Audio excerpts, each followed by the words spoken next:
नाज़रीन, कलोई सॼे सिंध जियां इमरजेंसी हुजण बावजूद रेवेन्यू अमलदार आफिसनि मां गुम।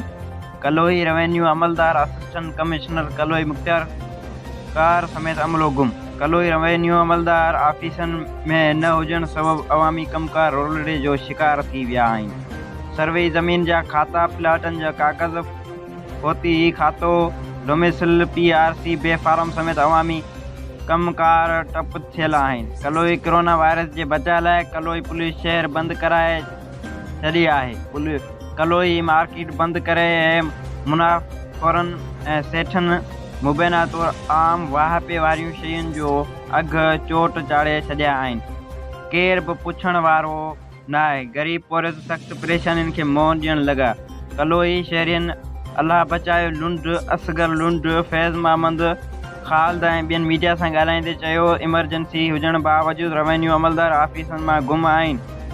सेठनि मनपसंद अघु मुक़ररु करे छॾिया आहिनि।